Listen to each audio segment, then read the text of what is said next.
ને so again good morning to all. So આજના ટોપિકની અંદર આપણે જે ડિસ્કશન કરીશું તે ડિસ્કશનની અંદર રહેશે આપણું કલીલ.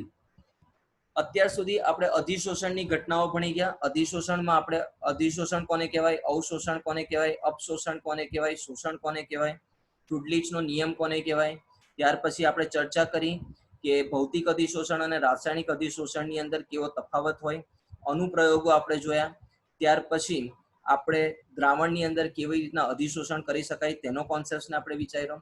ત્યાર પછી આપણે જોયું કે કેવી રીતના આપણે ઉદ્દીપક અને ઉદ્દીપનની ઘટનાને આપણે એટલે કે સમાંગ ઉદ્દીપન, વિસમાંગ ઉદ્દીપનના ઉદાહરણ જોયા. તેની ક્રિયાવિધિને જોઈ. તેની અંદર આપણે જે 3 થિયરી છે તેને આપણે ચર્ચામાં લીધી. પહેલી થિયરીમાં આપણે જૂની થિયરી લીધી હતી, પછી આપણે મધ્યવર્તી નિપજવાળી થિયરી લીધી હતી, ત્યાર પછી આધુનિક નિપજ એટલે કે અધિશોષણ અને મધ્યવર્તી બેનો કોન્સેપ્ટ ભેગો કરી અને આધુનિક અધિશોષણની આપણે ઘટના લીધી. ત્યાર પછી ઘન ઉદ્દીપકની જે ઉપયોગિતા છે અથવા તો જેની લાક્ષણિકતા છે તે એટલે કે સક્રિયતા અને વર્ણનાત્મકતાનો કોન્સેપ્ટ લીધો. ત્યાર પછી આપણે ZSM5 નો કોન્સેપ્ટ લીધો. ZSM5 ના બેઝિસ પર આપણે એવું જોયું કે તે પેટ્રોરસાયણની અંદર સમઘટીકરણ કરવા માટે એનો આપણે ઉપયોગ કરતા હોઈએ છીએ. આવી કંઈક વસ્તુ આપણે ડિફરન્ટ આપણે અહીંયા વિચારી હતી અને આપણે અહીંયા લીધેલી છે.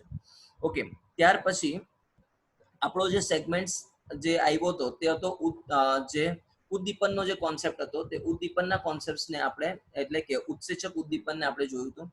એની ક્રિયાવિધિ જોઈ હતી, લોક એન્ડ કી મિકેનિઝમ્સ જોયા હતા. ત્યાર પછી કેટલાક ઉદ્દીપકના ઉદાહરણ જે ઉદ્યોગોમાં વપરાતા તે જોયા હતા. ત્યાર પછી આપણે એની લાક્ષણિકતાઓ જોઈ હતી કે અનુકૂળતમ તાપમાન કોને કહેવાય, અનુકૂળતમ પીએચ કોને કહેવાય. આ બધા સેગમેન્ટ્સને આપણે પ્રોપરલી વર્કઆઉટ કરી અને વિચારેલા હતા. ઓકે, હવે આજના ટોપિકની અંદર આપણે સૌથી મહત્વનો પોઈન્ટ એટલે કે આપણે કલીલ પર આપણે ચર્ચા કરવાના છે. તો એ કલીલની જે ઘટના છે તે કલીલને હવે આપણે આગળ વિચારીશું. તો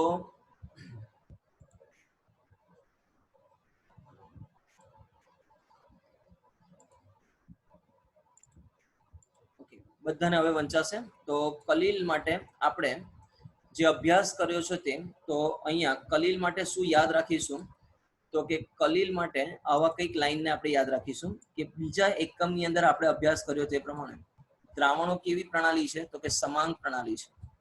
સમાંગ પ્રણાલીનો મતલબ શું થાય તો કે જેની અંદર ઉત્સેચક અને પ્રક્રિયક અને નિપજ આ ત્રણે વસ્તુ એક જ પ્રણાલીમાં હોય, એક જ કલામાં હોય તો એને સમાંગ દ્રાવણ કહેતા હોઈએ છીએ.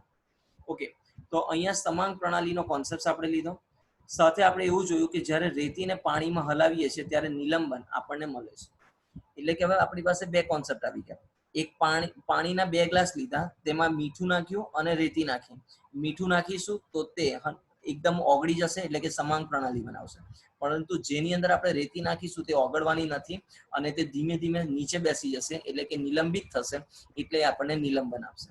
એટલે કે એકની અંદર આપણને 100% દ્રાવ્યતા મળશે અને બીજાની અંદર 100% અથવા તો 90% દ્રાવ્યતા મળશે. એટલે કે એક સંપૂર્ણ દ્રાવ્ય હશે અને એક સંપૂર્ણ દ્રાવ્ય નહીં હોય.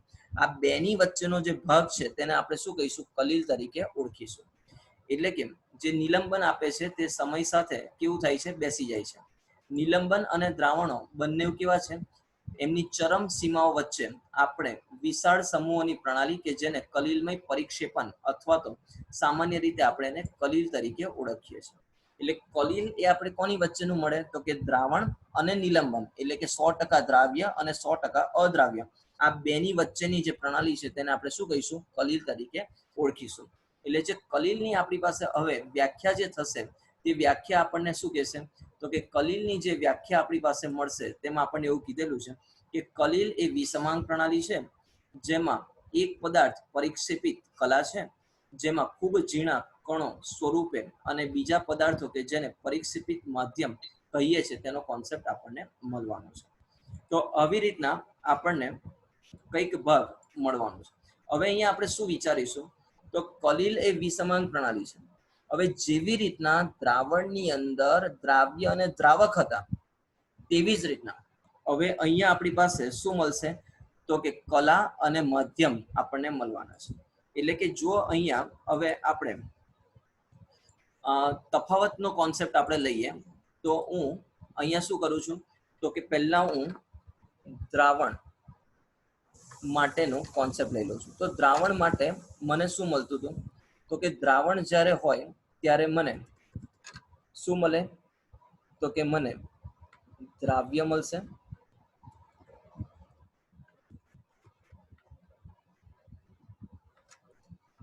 દ્રાવ્ય મને મળશે અને બીજું શું મળશે તો કે દ્રાવક મને મળવાનું છે. એવી જ રીતના જ્યારે હું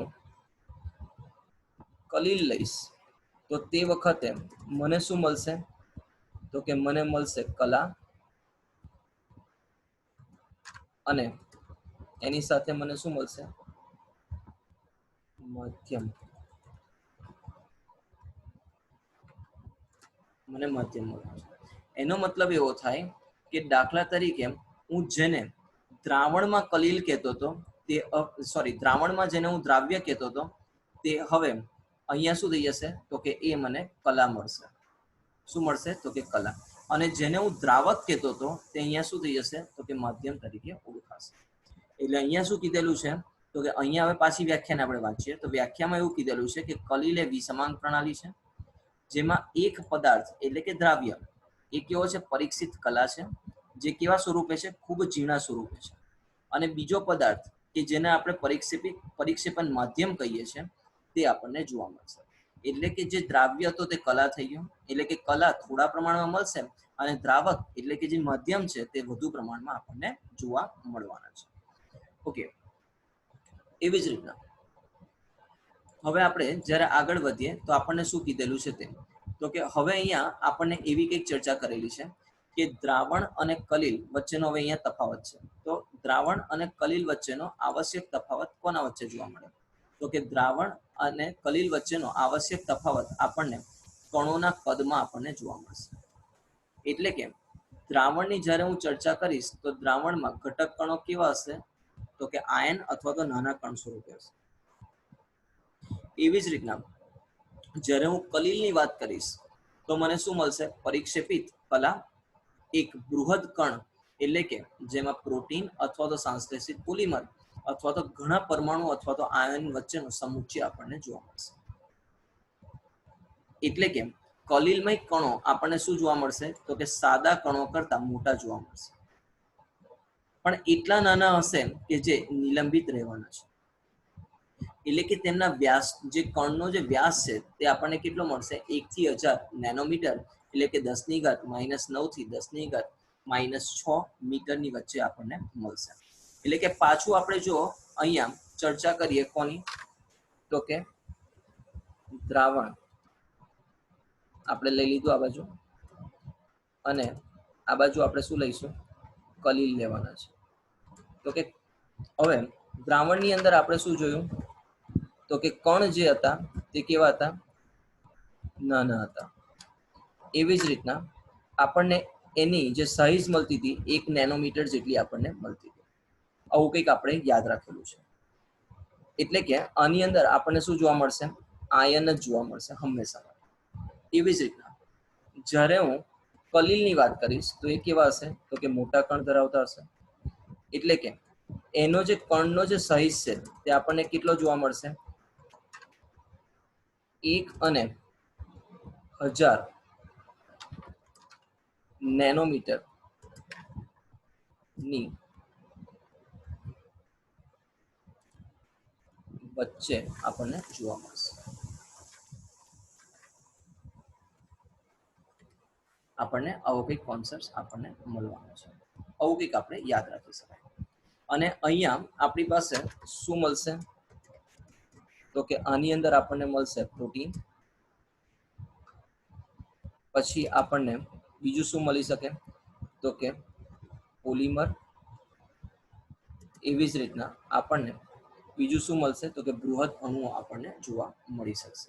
તો આ આપણી પાસે શું થઈ જશે તો કે બેઝિક તફાવત થઈ જશે કોની વચ્ચેનો તો કે આ આપણને બેઝિક તફાવત મળશે દ્રાવણ અને કલીલ વચ્ચેનો તફાવત આપણને મળવાનો છે. તો આટલી વસ્તુ આપણને મિનિમમ યાદ હોવી જરૂરી છે. ઓકે, તો હવે જ્યારે આપણે આગળના ટોપિક પર આપણે જ્યારે ચર્ચા કરીએ તો આગળના ટોપિકની અંદર હવે આપણને શું કીધેલું છે તો કે કલિલમય દ્રાવણોને પ્રતિ એકમ દળે ઘણું વિશાળ પૃષ્ઠ ક્ષેત્રફળ આપણને જોવા મળે. અત્યાર સુધીના ટોપિકમાં આપણે જોયું છે કે જેમ પૃષ્ઠ ક્ષેત્રફળ વધારે હોય તેમ તેમ તેનો ઉદ્દીપકીય સ્વભાવ વધારે હોય. તો અહીંયા પણ કલિલ પાસે ઘણું વિશાળ પૃષ્ઠ ક્ષેત્રફળ છે, માટે આ કલિલો શું થઈ જશે તો કે તે આપણને ઉદ્દીપનના કાર્યની અંદર વપરાવાના છે. એટલે કે જો આપણે ઉત્સેચક વાળા ટોપિકને યાદ કરીએ તો આપણને તેમાં આપેલું હતું કે ઉત્સેચક એ કલિલમય દ્રાવણ છે અને એટલા માટે તે વિશાળ ક્ષેત્રફળ ધારણ કરશે અને તેથી તે ઉદ્દીપનના કાર્યમાં ઉપયોગમાં આવવાનું છે. દાખલા તરીકે 1 સેન્ટીમીટર બાજુવાળા સમઘનને આપણે વિચારીએ છીએ તો એની સપાટી કેટલી થશે તો કે 6 બાજુ એટલે 6 સેન્ટીમીટરનો વર્ગ આપણને ક્ષેત્રફળમાં મળવાનું છે. જો એને 10⁻12 સમઘનમાં વિભાજિત કરવામાં આવે તો આપણી પાસે તે સમઘનના મોટા કલિલમય કણોમાં જેટલું આપણને કેટલું કદ થશે તો કે કુલ સપાટી એ કેટલી રોકશે 60,000 સેન્ટીમીટરનો વર્ગ અથવા તો 6 મીટરના વર્ગ જેટલી સપાટી રોકશે. એટલે કે એ શું કરશે તો કે બહુ જ વિશાળ સપાટી રોકશે અને તેથી આપણને શું જોવા મળશે તો કે તેના વિશિષ્ટ ગુણધર્મ આપણને જોવા મળશે, જે આપણે હવે ચર્ચામાં લેવાના છે. તો અહીં સુધીના ટોપિકમાં આપણી પાસે બેઝિક કોન્સેપ્ટ હતો. તમને દ્રાવણ અને કલિલ વચ્ચેના ઓછામાં ઓછા 3 થી 4 તફાવત આપણને યાદ હોવા જોઈએ. 3 તફાવત તો અહીંયા લખ્યા, ચોથા તફાવતમાં તમે લખી શકો કે તે દ્રાવણ એ સમાંગ પ્રણાલી છે અને કલિલ એ વિસમાંગ પ્રણાલી છે. આ ટોપિક તમે એડ કરજો એટલે તમારો તફાવત તૈયાર થઈ જશે. ઓકે, હવે આપણે નવા પોઈન્ટ પર ચર્ચા કરીશું. એ આપણો ટોપિક આવશે કલિલનું વર્ગીકરણ. તો કલિલના વર્ગીકરણની અંદર આપણે શું જોઈશું તો કે કલિલનું વર્ગીકરણ જો આપણે લઈએ તો કયા કયા અભિલક્ષણોને આધારે આપણે વર્ગીકૃત કરવામાં આવે તો કે પહેલું આપણે ભૌતિક અવસ્થાના આધારે, બીજું આપણે પારસ્પરિક ક્રિયા સ્વભાવના આધારે અને ત્યાર પછી કણોના પ્રકારના આધારે આપણે તેનું વર્ગીકરણ કરવામાં આવે. તો પહેલું આપણે જોયું પરિક્ષેપિત કલા અને પરિક્ષેપિત માધ્યમની ભૌતિક અવસ્થાના આધારે. પછી એવી જ રીતના પરિક્ષેપિત કલા અને પરિક્ષેપણ માધ્યમ વચ્ચેની પારસ્પરિક ક્રિયાના સ્વભાવ પર એટલે કે પ્રકૃતિ પર અને ત્યાર પછી પરિક્ષેપિત કલાના કણના પ્રકાર પર. તો હવે એક એક કરીને આપણે આ 3 ટોપિકને હવે અહીંયા ચર્ચામાં લેવાના છે. ઓકે, તો હવે સૌ પ્રથમ આપણી પાસે આવશે કોના આધારે તો કે હવે આપણે જે વર્ગીકરણ ભણવાના છે તે ભૌતિક અવસ્થાને આધારે આપણી પર જે વર્ગીકરણ છે તેની પર, એટલે કે classifications based on physical state and the dispersed phase and dispersion medium એના બેસિસ પર આપણે અહીંયા લેવાના છે. તો અહીંયા સૌપ્રથમ આપણને શું કીધેલું છે તો કે સૌપ્રથમ આપણને એવું કીધેલું છે કે પરિક્ષેપિત કલા અને પરિક્ષેપિત માધ્યમ આપણને 3 અવસ્થામાં મળે, ઘન, પ્રવાહી અને વાયુ. જો દીકરાઓ આપણે દ્રાવણવાળા ચેપ્ટરમાં એવું ભણી ગયા હતા કે દ્રાવ્ય અને દ્રાવક વચ્ચે આપણી પાસે જે આપણને કુલ જે સપાટી મળશે અથવા તો કુલ જે આપણી પાસે કોન્સેપ્ટ મળશે તે આપણને કેટલું મળશે તો કે આપણને મળશે દ્રાવ્ય 3 અવસ્થામાં મળે, ઘન, પ્રવાહી, વાયુ, અને દ્રાવક પણ આપણને 3 અવસ્થામાં મળે, ઘન, પ્રવાહી, વાયુ. એટલે 3 તાળી 9 એટલે કે કુલ 9 પ્રકારના દ્રાવણ મળેલા. પરંતુ અહીં આપણને શું કયો કોન્સેપ્ટ મળશે તો કે અહીં આપણને કોન્સેપ્ટ મળશે કે જ્યારે ત્યારે આપણે કલિલ બનાવીશું અને વિસમાંગ પ્રણાલી થશે એટલે વાયુમાં જે મિશ્રણ છે તે આપણને શું બતાવશે તો કે સમાંગ પ્રણાલી બતાવતું હોવાથી આપણને અહીં ટોટલ 8 પ્રકારના આપણને શું જોવા મળશે તો કે ટોટલ 8 પ્રકારના આપણને કોન્સેપ્ટ જોવા મળવાના છે. કમ્પ્લીટ. ઓકે, તો હવે અહીંયા આગળ જ્યારે વધીએ ત્યારે તો 8 પ્રકાર કેમ થયા તો કે આપણે વાયુમાં જે મિશ્રણ છે તે કેવું હતું તો કે તે આપણને દ્રાવણ બનાવતું હતું અને અહીંયા કલિલ બનાવવાનું હોવાથી આપણને કુલ 8 પ્રકારની કલિલ પ્રણાલી શક્ય બનશે. એક વાયુ બીજા વાયુ સાથે ભળશે ત્યારે આપણને શું બનાવશે સમાંગ કલા બનાવશે અથવા સમાંગ મિશ્રણ બનાવશે અને તેથી તે કલિલમય પ્રણાલી હોતી નથી. તો હવે અહીં આપણે જે આ પોઈન્ટ છે કોષ્ટક નંબર 5.4, હવે હું એને મારી ભાષામાં કહું તો તમારી ઈચ્છા થાય ને એટલા લેવલ પર આને ગોખી નાખજો. એનો મતલબ એવો થયો કે આમાંથી ગુજકેટ, બોર્ડ, નીટ અને JEE માંથી MCQ 100% પૂછાય એવું આ ટોપિક છે, એવું આ ટેબલ છે, એટલા માટે એને યાદ રાખવો ઇમ્પોર્ટન્ટ થઈ જશે. ઓકે, તો હવે આપણી પાસે परिक्षेपित कला जो पेलामां आपणे द्रावक पर विचार्युं हतुं के द्रावक आपणी पासे घन होय तो आपणे द्रावण धन मळतुं। तो अहींया आपणे शुं करीशुं तो के आपणी पासे कया कॉन्सेप्ट्स ने लईशुं तो के मारी पासे परिक्षेपित कला घन छे અને મધ્યમ મારી પાસે અલગ છે, એટલે કે દ્રાવક મારી પાસે અલગ છે। તો અહીંયા કેવા પ્રકારના દ્રાવણ મળશે અથવા તો કલીલ મળશે તે તો કે દાખલા તરીકે મારી પાસે હવે ઘન પરિક્ષેપિત કલા અને ઘન પરિક્ષેપિત માધ્યમ છે, તો મને જે મળશે તેને હું શું કહીશ તો કે એને હું કહીશ ઘન સોલ। હવે ઘન સોલના ઉદાહરણ મારી પાસે કયા થાય તો અહીંયા આપણે જેમ સ્ટોન યાદ રાખવાનું, એટલે કે જે પેલી કેડબરી જેમ સ્ટોન આપણે કહીએ છીએ તેનો કોન્સેપ્ટ આની અંદર આવે। જેમ સ્ટોનનો મતલબ એવો થાય કે જેની પાસે પથ્થર જેવી આકૃતિ છે અને અલગ અલગ આકાર ધારણ કરે છે તેને આપણે જેમ સ્ટોન અથવા તો રંગીન કરે છે। એવી જ રીતના આપણને જે બીજું ઉદાહરણ આપે છે તેની અંદર આપણને શું કહે છે તો કે જે બીજું ઉદાહરણ આપે છે તેમાં આપણે લઈશું કે ઘન અને પ્રવાહીનો કોન્સેપ્ટ છે, એટલે એ આપણને માત્ર શું બનાવશે તો કે એ આપણને સોલ બનાવશે, જેને આપણે કલીલ કહેતા હોઈએ છીએ। અહીંયા આપણી પાસે રંગ આવી શકે અથવા તો કોષ દ્રવ્ય। કોષ દ્રવ્યનો મતલબ એવો થાય કે તમે આમાં પ્લાઝ્મા બી લઈ શકો, તમે રુધિર બી લઈ શકો, એની બધી વસ્તુ તમે આમાં લઈ શકો। ઘન અને પ્રવાહીનો કોન્સેપ્ટ છે એટલે કેમ એવું થાય તો કે જે આપણી પાસે આરબીસીસ છે તે ઘન અવસ્થામાં છે, પરંતુ જે પ્લાઝ્મા છે કે જે દ્રવ્ય છે અથવા તો જે પાણીનો ભાગ છે તે આપણી પાસે પ્રવાહી છે, માટે તે આપણને કોષ દ્રવ્ય એ સોલ એટલે કે કલીલ પ્રકારનું આપણને મળી શકશે। એવી જ રીતના આપણી પાસે અહીં શું આપેલું છે તો કે અહીં આપણને આપેલું છે ઘન અને વાયુ, એટલે કે ઘન કલા છે અને વાયુ એ માધ્યમ છે, એટલે કે વાયુ વધારે છે અને ઘનના અંદર કણો છે, તો એને આપણે શું કહીશું તો કે એને આપણે કહીશું એરોસોલ। આ એકદમ યાદ રાખજો દીકરાઓ, એરોસોલ 2 વખત આપેલું છે, જો અહીં પણ આપેલું છે એરોસોલ। એવી જ રીતના આપણને ઘન સોલ ઉપર પણ આપેલું છે અને ઘન સોલ નીચે પણ આપેલું છે, એટલે આમાં કન્ફ્યુઝન ન થાય એને ખાસ ધ્યાન રાખજો। એટલે તમારે શું કરવાનું છે, ઘન કલા અને વાયુ માધ્યમ તરીકે હોય તેને એરોસોલ કહેવાય, અને એના ઉદાહરણ તરીકે તમે શું લેશો તો કે એના ઉદાહરણ તરીકે તમે લેશો ધુમાડો અને ધૂળની રચના। આ સમજો દીકરાઓ, ધુમાડાની અંદર વાયુ છે અને એની અંદર રચકણ છે, એટલા માટે એ આપણું એરોસોલની અંદર શું આવશે ઘન રચકણ, અને વાયુ એ માધ્યમ છે એટલા માટે ધુમાડો અને ધૂળ એ એરોસોલની અંદર આવશે। ક્લિયર? એવી જ રીતના જ્યારે તમે બીજું એરોસોલનું ઉદાહરણ લો છો એની અંદર શું છે તો કે પ્રવાહી કલા છે અને માધ્યમ તરીકે વાયુ છે, તો એના ઉદાહરણમાં તમે શું લીધું ધુમ્મસ, ધૂમ્ર, વાદળ, જંતુનાશક સ્પ્રે। સમજો દીકરાઓ, અહીંયા તમારી પાસે જે ધુમ્મસ છે અથવા તો જંતુનાશક સ્પ્રે છે, એટલે કે આપણા ઘેર જે મોર્ટિન હોય તેની વાત કરીએ, તો એની અંદર જ્યારે આપણે સ્પ્રે કરીશું તો પાણીના નાના નાના છીંટકા આપણને જોવા મળશે અને વાયુરૂપ અવસ્થામાં એ સ્પ્રેડ થશે, એટલા માટે તે શેનું ઉદાહરણ છે તો કે પ્રવાહી કલા અને વાયુરૂપ માધ્યમનું ઉદાહરણ છે। એટલે કે માધ્યમ તરીકે જ્યારે ત્યારે વાયુ આવશે ત્યારે એ કોન્સેપ્ટ આપણને શું બતાવશે તો કે તે આપણને બતાવશે કે એ ધુમ્મસ એ ધૂમ્ર, વાદળ અથવા તો જંતુનાશક સ્પ્રે એ એરોસોલનું ઉદાહરણ છે। એવી જ રીતના ઘન કલા અને ઘન માધ્યમ હતું ત્યારે આપણે શું કીધું હતું તો કે એને ઘન સોલ કીધું। એવી જ રીતના મારી પાસે અહીંયા કયો કોન્સેપ્ટ છે તો કે વાયુ એ કલા છે અને ઘન એ માધ્યમ છે, તો એને હું ઘન સોલ કહીશ અને એમાં ઉદાહરણ આપણી પાસે આવશે પ્યુમિસ પથ્થર, ફોમ રબર વગેરે આપણી પાસે આવશે। હવે જે તમારા મોસ્ટ આઈએમપી જે તમને દર વખત પૂછાતા હોય છે તે જેલના ઉદાહરણ, પાયસનું ઉદાહરણ અને ફોમ એટલે કે ફીણ, તો એ વારે ઘડીએ પૂછાતા જે કોન્સેપ્ટ છે તેને હવે આપણે અહીંયા ફોકસ કરીશું। તો વારે ઘડીએ જે પૂછાય છે તેને આપણે દાખલા તરીકે જેલનો કોન્સેપ્ટ આપણે લેવાના છે। તો જેલના કોન્સેપ્ટમાં આપણને શું કીધું છે તો કે પ્રવાહી કલા અને ઘન માધ્યમ હોય તો તેને આપણે જેલ તરીકે ઓળખીએ, અને તેના ઉદાહરણમાં આપણી પાસે શું આવશે ચીઝ, બટર અને જેલી।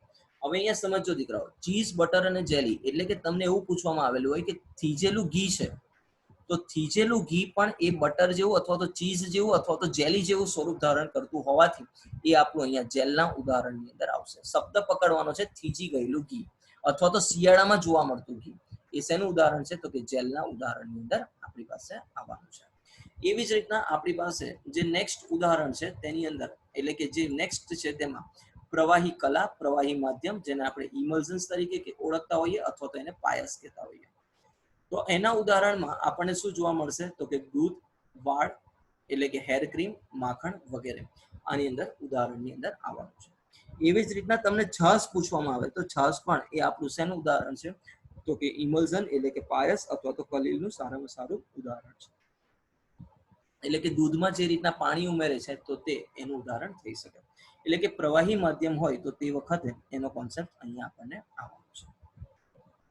હવે અહીંયા આપણે જે ચર્ચા કરવાની છે તે ફોમ એટલે કે ફીણ. તો વાયુ રૂપ કલા અને પ્રવાહી માધ્યમ જ્યારે હશે તો તેને ફીણ કહીશું. ફીણમાં આપણે કસા ક્રીમ એટલે કે વાઇપ્ડ ક્રીમ અને સાબુનું ફીણ એનું ઉદાહરણ છે. એટલે કે વાઇપ્ડ ક્રીમનો મતલબ આપણે એવો પણ કરી શકાય કે જે આપણે દાઢી કરવાની જે જેલ છે અથવા તો જે ફોમ આપણે લઈએ છીએ તે આનું ઉદાહરણ થઈ જશે. હવે અહીંયા તફાવત શું યાદ રાખવાનો છે તો કે હેર ક્રીમ તમને જ્યારે કહેવામાં આવે તો એ ઇમલ્ઝનનું ઉદાહરણ છે એટલે કે પાયસનું ઉદાહરણ છે. જ્યારે વાઇપ્ડ ક્રીમ એટલે કે જે રિમૂવિંગ ક્રીમ છે, જે વેનિશિંગ ક્રીમ છે, તે શેનું ઉદાહરણ થશે તો કે તે ફીણનું ઉદાહરણ આપણને મળવાનું છે. તો આ ટેબલ તમારે મોસ્ટ આઈએમપી માટે તમારે તૈયાર કરવાનું છે અને આ મુખ્યત્વે શેના માટે પૂછાતું હોય છે તો કે આ મુખ્યત્વે એમસીક્યુઝ માટે પૂછાતું હોય છે. એટલે એમસીક્યુ ના પોઈન્ટથી આપણે એને યાદ કરીને રાખીશું. ઓકે, એટલે આખે આખું આ ટેબલ તમારે યાદ રાખવાનું છે એમસીક્યુ પોઈન્ટ ઓફ વ્યૂથી. તો હોપ કે તમને બધાને અહીંયા ધ્યાન પર આવી ગયું છે.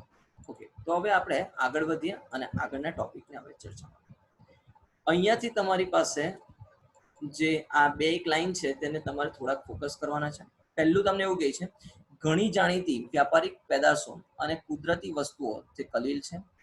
ઉદાહરણ તરીકે કસા ક્રીમ ફીણ છે જે પ્રવાહી માધ્યમમાં પરીક્ષિત વાયુ. અગ્નિશામક ફીણ એ એરોપ્લેનના ઉતરણ વખતે ના આપત્તિકાળ સમયે વપરાય છે અને તે પણ કલીલ પ્રણાલીનું ઉદાહરણ છે. મોટાભાગના જૈવિક દ્રવ્યો એટલે કે પાણીમાં જે પરિક્ષેપિત ઘન છે તેની વાત તે જલીય સોલ છે અને કોઈ વિશિષ્ટ કોષમાં પ્રોટીન, ન્યુક્લિક એસિડ એ કલીલમય કદના કણો છે અને જે આયન અને નાના અણુઓના જલીય દ્રાવણમાં પરિક્ષેપિત થતા હોય એવું આપણને જોવા મળે છે. તો અહીંયા કેટલી વસ્તુઓ યાદ રાખીશું તે તો કે આપણને અહીંયા કીધેલું છે કે આપણી પાસે જે વ્યાપારિક પેદાશો અને કુદરતી વસ્તુઓ છે તે કલીલ છે. દાખલા તરીકે કસા ક્રીમ એ ફીણનું ઉદાહરણ છે જે શેમાં જોવા મળશે તો કે જેમાં પ્રવાહીમાં પરિક્ષેપિત વાયુ આપણને જોવા મળશે. એવી જ રીતના આપણી પાસે અગ્નિશામક ફીણ એટલે કે ફાયર એક્સટિંગ્યુશર્સ ફોમ એ એરોપ્લેનના ઉતરાણ વખતના આપત્તિકાળ માટે વપરાય, તે પણ આપણી પાસે કલીલમય પ્રણાલી છે. એવી જ રીતના જૈવિક દ્રવ્યો જે પાણીમાં પરિક્ષેપિત ઘન છે શેના ઉદાહરણ કહેવાય તો કે જૈવિક દ્રવ્ય એ આપણી પાસે જલીય સોલના ઉદાહરણ છે. તેમાં આપણને મળશે પ્રોટીન, ન્યુક્લિક એસિડ એ કલીલમય કદના કણો છે અને જેમાં આપણને શું જોવા મળશે આયન અને નાના અણુઓ એ શું થશે જલીય દ્રાવણમાં આપણને પરિક્ષેપિત થવાના છે. એટલે અહીંયા ઉદાહરણ કયા કયા યાદ રાખવાના કસા ક્રીમ અથવા તો વાઇપ્ડ ક્રીમ એની અંદર પ્રવાહીમાં પરિક્ષેપિત વાયુ છે. અગ્નિશામક ફીણ એટલે કે એરોપ્લેનના ઉતરાણ વખતે વપરાય તે અને જૈવ દ્રવ્ય એ જલીલ સોલ તરીકે વપરાય તેનું ઉદાહરણ યાદ રાખીશું. હવે આપણને કોષ્ટકની અંદર જે કલીલના જુદા જુદા પ્રકારની આપણને વધુ જાણીતા કયા છે તે તો કે હવે આને આપણે મસ્ત યાદ રાખીશું. તો કે સોલ જ્યારે કહેવામાં આવે સોલ શબ્દ હોય એટલે બાય ડિફોલ્ટમાં શું આપેલું છે પ્રવાહીમાં ઘન. એવી જ રીતના જેલ આપ્યું હોય તો આપણે એવું કહી શકાય કે ઘનમાં પ્રવાહી છે અને પાયસ એટલે કે ઇમલ્ઝન જ્યારે આપેલું હોય તે પ્રવાહીમાં પ્રવાહીનો એ કલીલ એ આપણને જાણીતું છે. એમાંથી આપણે કોની ચર્ચા કરીશું તો કે આપણે સોલ અને પાયસ આ બેની ચર્ચા કરીશું એટલે કે જેલની આપણે ચર્ચા કરવાના નથી. હવે આપણે શું દર્શાવીશું તો કે શું દર્શાવવું જરૂરી છે તો કે પરિક્ષેપણ માધ્યમ પાણી હોય તો તેવા સોલને આપણે એક્વાસોલ કહીશું અથવા તો તેને હાઇડ્રોસોલ તરીકે ઓળખીશું. એટલે કે જેવી રીતના આપણે દ્રાવણવાળા ચેપ્ટરમાં એવું જોયું હતું કે દ્રાવક તરીકે પાણી હોય તો એને જલીય દ્રાવણ કહેવાય અને પાણી ન હોય તો બિનજલીય દ્રાવણ.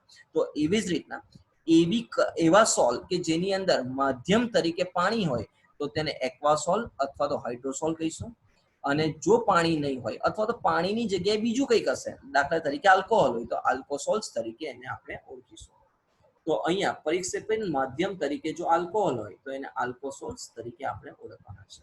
એટલે કલીલનું બીજું નામ હવે શું થઈ જશે તો કે સોલ આપણને મળશે જેમાં પ્રવાહીમાં ઘનનું મિશ્રણ આપણને જોવા મળશે એટલે કે માધ્યમ પ્રવાહી તો એ આપણને સોલ તરીકે ઓળખાશે. ઓકે, હવે નેક્સ્ટ પોઈન્ટ, પરિક્ષેપિત કલા અને પરિક્ષેપણ માધ્યમ વચ્ચેની પારસ્પરિક ક્રિયાનો કોન્સેપ્ટ આપણે લઈશું. તો પરિક્ષેપણ કલા અને પરિક્ષેપણ માધ્યમ વચ્ચેની પારસ્પરિક ક્રિયા એટલે કે સ્વભાવના આધારિત આપણે વર્ગીકરણની ચર્ચા આપણે કરીએ તો અહીંયા આપણે અંડરલાઈન કોને કરીશું, તો કે આપણે કોના આધારે કરવાના છે, તો કે સ્વભાવના આધારે વર્ગીકરણ. તો પારસ્પરિક ક્રિયા એટલે કે સ્વભાવના આધારે કલિલમય સોલને આપણે બે ભાગમાં વિભાજિત કરી શકાય. સ્વભાવના આધારે બે ભાગમાં વિભાજિત કરી શકાય. દ્રવ અનુરાગી એટલે કે જે આકર્ષિત કરે છે તે, અને દ્રવ વિરાગી એને ઇંગ્લિશમાં કહેવાશે લાયોફિલિક અને લાયોફોબિક. એટલે કે દ્રવ અનુરાગી જે છે તેને આપણે શું કહીશું, તો કે લાયોફિલિક કહીશું, અને દ્રવ વિરાગી એટલે એને આપણે લાયોફોબિક કહેવાના છે. અનુરાગી, હવે અહીંયા શબ્દ પકડીશું કયો, તો કે અનુરાગી. એટલે અનુરાગી એટલે શું કરશે, આકર્ષિત કરશે. અને વિરાગી એટલે કે શું કરશે, તો કે અપાકર્ષિત કરશે.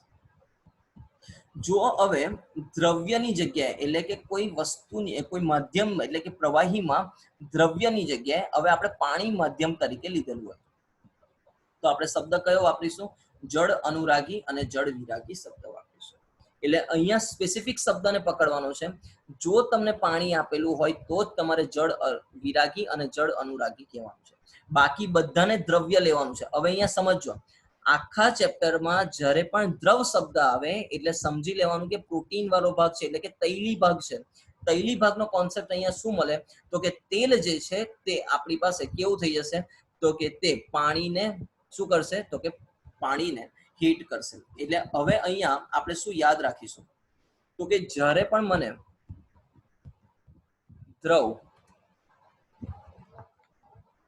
અનુરાગી આવું કંઈક આપેલું છે, એનો મતલબ એવો થાય કે એ જળ વિરાગી થવાનો છે.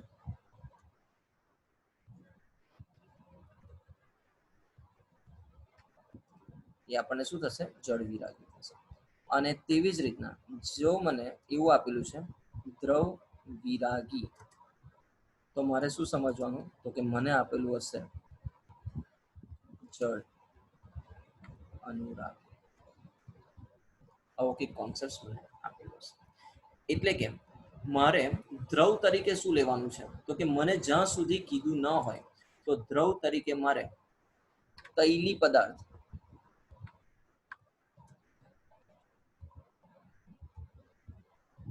મારે લેવાના છે. આ કોન્સેપ્ટને હું અહીંયા યાદ રાખીશ. એટલે કે જ્યાં સુધી મને નથી આપ્યું ત્યાં સુધી મારે દ્રવ તરીકે તૈલી પદાર્થ લેવાનો છે, અને જળ જ્યારે આપેલું હશે ત્યારે મારી પાસે પાણીનો કોન્સેપ્ટ છે. તેલ અને પાણી પરસ્પર કેવા હશે, વિરુદ્ધ સ્વભાવના હશે, અને માટે જે દ્રવ અનુરાગી હશે તે જળ વિરાગી હશે, અને દ્રવ વિરાગી હશે તે જળ અનુરાગી આપણને મળવાના છે. તો હવે આપણે સરસ મજાની શું કરીએ, તો કે તફાવત આપણે લઈએ. તમારે હોમવર્કની અંદર દ્રવ અનુરાગી અને દ્રવ વિરાગી વચ્ચેનો તફાવત તૈયાર કરીને રાખવાનો છે.